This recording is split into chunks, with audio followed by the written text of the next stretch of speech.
Good morning dear students. मागच्या लेक्चरमध्ये आपण बघितलं होतं की ॲनालिटिकल केमिस्ट्रीचे जे काही छोटे छोटे बेसिक कन्सेप्ट्स होत्या, आता आपल्याला या लेक्चरमध्ये बघायचं आहे mathematical operation and error analysis. Okay. The accuracy of measurement is of a great concern in analytical chemistry. These technique properly express the quantitative error.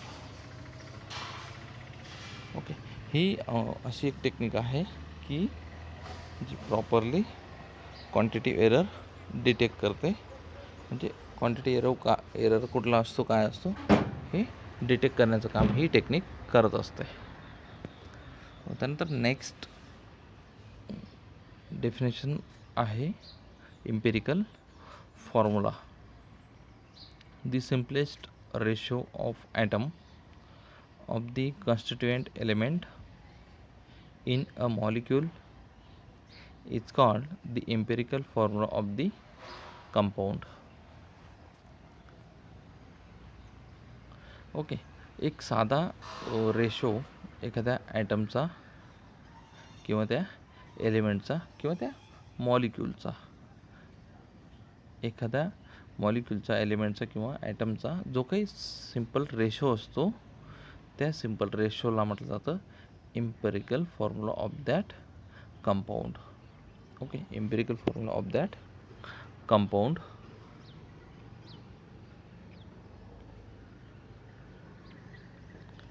त्यानंतर नेक्स्ट आहे chemical reaction. The process in which one or more substances interact with each other to produce one or more new substances is called chemical reaction. तर chemical reaction म्हणजे काय? एक किंवा एकापेक्षा अधिक substance हे एकमेकांबरोबर रिॲक्ट होतील किंवा इंटरॅक्ट होतील, म्हणजे एकत्र होतील, तर त्याला म्हटलं जातं. आणि ते दोघं एकत्र झाल्यानंतर जो सबस्टन्स तयार होतो त्या सबस्टन्सला किंवा त्या रिॲक्शनला म्हटलं जातं केमिकल रिॲक्शन. त्या ठिकाणी कुठली रिॲक्शन, कुठल्या पद्धतीची रिॲक्शन झाली, तर त्या ठिकाणी केमिकल रिॲक्शन झाली. ओके. दोन सबस्टन्स आता एकत्र केले तर त्याच्या ठिकाणी केमिकल रिॲक्शन होते. जसं की आपण चहा पितो रोज, साखर आणि चहा पावडर हे जर दोघं मिक्स केले तर त्याच्यापासून आपल्याला काय तयार करून मिळतो, आणि पाणी मिक्स केलं तर चहा तयार करून मिळतो. असं होतं का की एकदम असं एक लेअर चहाचा असतो, एक लेअर साखरेचा, एक लेअर पाण्याचा, असं तयार होतो का? नाही, तर एकत्रित मिश्रण ते त्या ठिकाणी तयार होतो. तसंच वॉटर मॉलिक्यूलसुद्धा त्याच पद्धतीने तयार झालेला आहे. H2+O आणि काय तयार होतो? H2O. H2O म्हणजे वॉटर मॉलिक्यूल. वॉटर मीन्स पाणी. काही विद्यार्थ्यांना अजून ते सुद्धा माहीत नसेल. त्यानंतर नेक्स्ट डेफिनेशन आहे स्टॉचिओमेट्री. नेक्स्ट डेफिनेशन आहे stoichiometry. The quantitative relationship between reactant and product is called stoichiometry.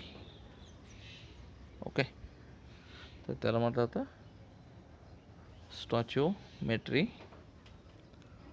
की दोघांचं रिलेशन, रिॲक्टंटचं आणि प्रॉडक्टचं. त्यानंतर स्टॉचिओमेट्रिक प्रॉब्लेम्स काय असतात? Stoichiometric problems base on mass relationship.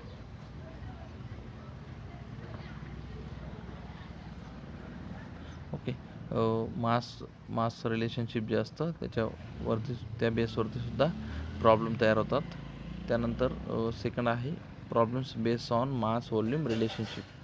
जे काही एखाद्या मॉलिक्यूलचं मास आणि व्हॉल्यूम प्रॉडक्टचं रिलेशनशिप असतं त्याच्या बेसवरसुद्धा प्रॉब्लेम्स तयार होत असतात. त्यानंतर आहे problems based on volume relationship. Volume म्हणजे जर लिक्विड टू लिक्विड असेल, एखादा सबस्टन्स लिक्विड असेल त्याच्यात दुसरा जो मिक्स करायचा सबस्टन्स असेल तो पण लिक्विड असेल, म्हणजेच ठीक आहे त्यांचे जे व्हॉल्यूम असतील त्यांचं जे रिलेशन असेल त्याच्यावरतीसुद्धा प्रॉब्लेम्स तयार होतात.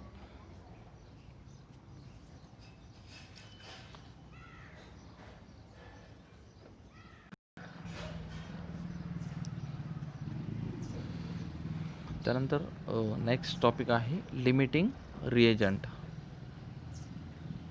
The reactant which gets consumed limits the amount of product formed and is therefore called the limiting reagent.